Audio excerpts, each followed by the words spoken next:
আসসালামু আলাইকুম my YouTube family, কেমন আছেন সবাই? আই হোপ সবাই ভালো আছেন। আলহামদুলিল্লাহ, আমরাও সবাই ভালো আছি।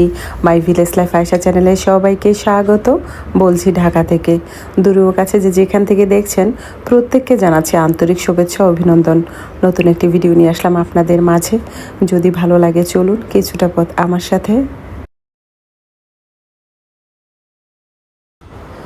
সকাল সকালই চলে আসলাম বারান্দাতে।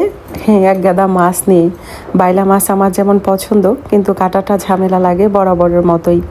যেহেতু আসলেটা একটু বেশিই থাকে, তাই চলে এসেছি বারান্দাতে। রোদের তেজ কিন্তু সকাল থেকে খুব বেশি। এখন কিন্তু ভোরবেলা, এখনই রৌদ্র এমন উঠেছে কি বলবো। তবে মাঝে মাঝে হাওয়া দিচ্ছে, বেশ ভালো লাগছে। অনেকগুলো কষ্টের কাজের মধ্যে এই মাছ কাটাটা অন্যতম। আসলে খুব কষ্ট হয়, কিন্তু মাশাল্লাহ কাটা কিন্তু ডান।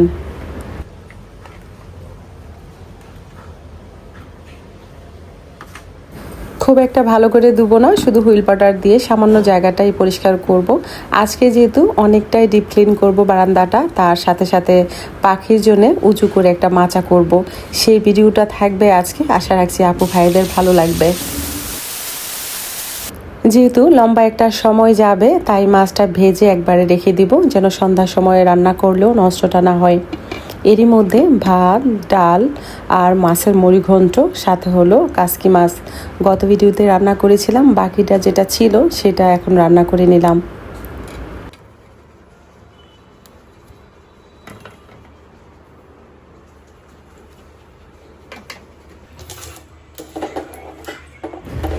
যেহেতু রান্নাঘরের থাইটা পরিষ্কার করব, তাই একটু গরম পানির মধ্যে হুইল পাউডার, লেবু দিয়ে দিয়েছি। নইলে এত চিটচিটে থাকে, নর্মাল পানি সাবান দিয়ে উঠতে চায় না। তার সাথে দেওয়া আছে আমার পায়েল।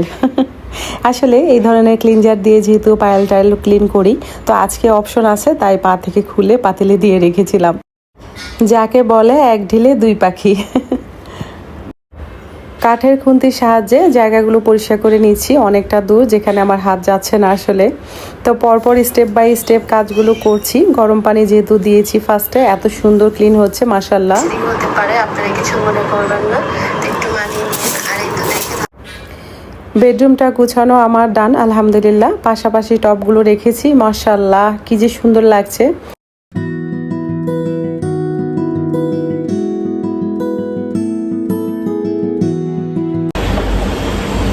কাজ করতে গিয়ে কেসি এক পাশে রাখা ছিল, ওই পাশে দিয়ে পাড়া দিছি, আর এই পা পিছনে দিছি। এই যে এটা ড্রাইভে গেছি ভিতরে, শরীরে রক্ত নাই, এই জন্য একটু বেরোতেছিলাম। দেখছেন কত বড় কাজ করলে এমন একটু লাগবে, তাই না?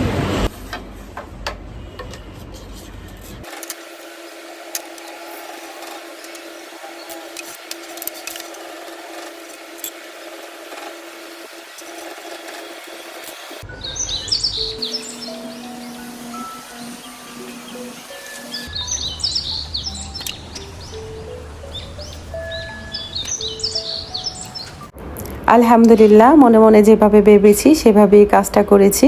মাশাআল্লাহ অনেক সুন্দর লেগেছে আমার কাছে। জানি না আপনাদের কাছে কেমন লেগেছে, যদি ভালো লাগে তাহলে কমেন্ট করে জানাতে পারেন। পাখি ডাইনি বলে, পাখি একদমই দেখতে পারে না। বলেন দেখি, পাখি ভালোবাসে না কে বলেন তো? কেন তোমার এখানে আওয়াজ যাবে? আচ্ছা, এখন না এসো বা নূর থাকা অবস্থায়। তোমার রুম তো ওইদিকে না। বুদ্ধিটা কেমন হয়েছে সেটা বলে যাও আগে। মারাত্মক একটা ব্যথা হয়েছে সকাল থেকে, আজকে ব্যথা হয়েছে। টান টুন স্যাক খাইলাম কয়েকটা।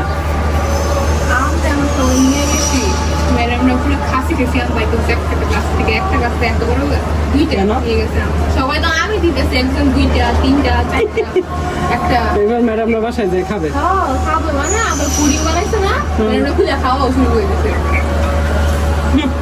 এতদিন খায় নাই, যে 1 মাস এটা খাই নিতেছে। একটা ক্লাসে এরকম 4টা ক্লাস, তাহলে আমার তো 2 মার্ক দিছে সবাই। 2টা আমি 2 মার্ক দিছে। আজকের ওয়েদারটা এত সুন্দর ছিল, কি বলবো, গরম পাশাপাশি রৌদ্র পাশাপাশি হাওয়া দিচ্ছিল, সব মিলিয়ে একদম স্বপ্নের দেশে স্বপ্নের মতো করে কাজ করলাম আলহামদুলিল্লাহ।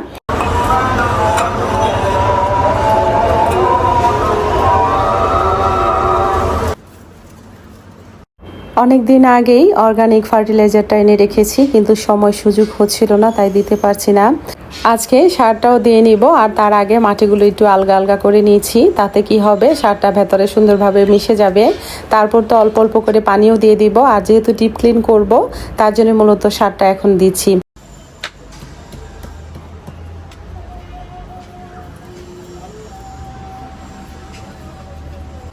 যারা নতুন বাগানি আছেন তাদের জন্য বলছি, সারটা যখন দিবেন একদমই সীমিত আকারে দিবেন, অল্প অল্প করে।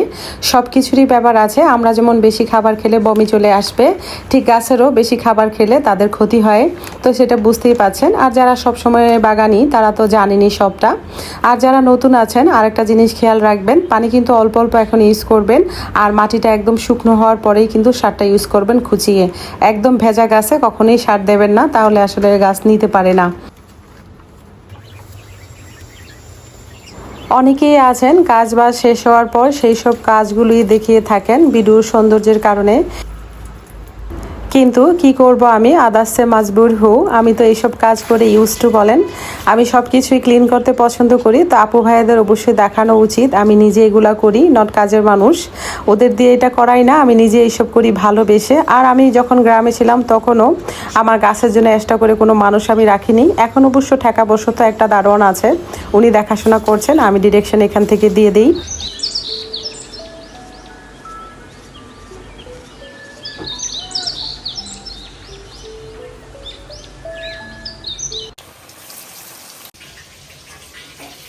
হালকা একটু খিদে লাগে বাচ্চাদের, তো আজকে ভাবতেছি চিকেন ফ্রাই করবো, করা হয় না আসলে, কাজের চাপ। এই সিস্টেমটা কি সুন্দর দেখতে হয়েছে দিয়ে উঠে গেছে, আসলে ফ্রাই প্যানটার উপরে এটা ছিল, ঠিক আছে। অল্প মুখ খুশি করে পাকতে কিন্তু অল্প আছে ভাবছি, হ্যাঁ।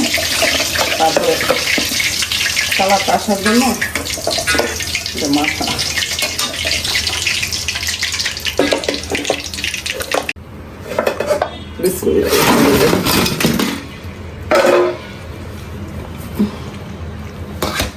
কেমন হয়েছে দেখতে, অনেক টেস্টি লাগতেছে। চিকেন ফ্রাই একদম ফ্রেশ নিচে থেকে নিয়ে এসেছি। নাও ওঠো, এনে দাঁড়া, হ্যাঁ বসে না বসে না, হ্যাঁ কি বাচ্চা না, নিচে থেকে নিয়ে আসলাম মাত্র, যায় ছোট করে বান্ধব না, সিরিয়াস না ঘুমাইছে মানে মাইকে উনি সাক্ষী, ঠিক আছে। গরম গরম না ওনার ভালো লাগবে, আমি এক পিস খাবো। বিস্কুট খাও, সবার থেকে ছোট কোনটা? আমার মাথাটা এটা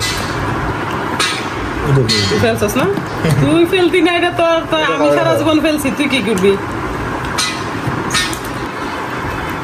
বলো না, সব থেকে ছোট কোনটা? এইটা না,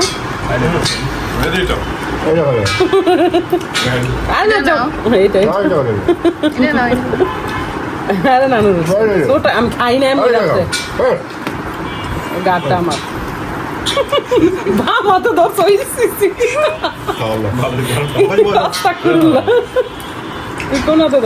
মাথাটা নুরে পছন্দ করে।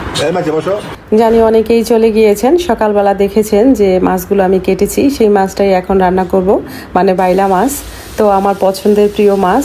এখন যেহেতু সবাই আছে, আসলে নুরের আব্বু যেহেতু সাইডে চলে গিয়েছিল আর সেও পছন্দ করে, তাই দুপুরে আর করিনি। আর রান্না যেহেতু ছিল, এখন করব, সবাই মিলে খেয়ে নেবে আর আমিই খাবো না। তো বন্ধুরা, আমার ভিডিও যদি আপনাদের ভালো লেগে থাকে তাহলে অবশ্যই লাইক কমেন্ট শেয়ার করবেন, পাশে থাকা বেল আইকনটি ক্লিক করে দিবেন, যেন নেক্সট ভিডিও পোস্ট করার সাথে সাথে নোটিফিকেশনটি পেয়ে যান। ভালো থাকবেন, সুস্থ থাকবেন, নিরাপদে থাকবেন, পরিবারকে সময় দিবেন, হ্যাঁ অবশ্যই পজিটিভ থাকবেন। আজকের মতো এখানেই রাখছি, দেখা হবে নতুন কোনো ভিডিওতে। আল্লাহ হাফেজ।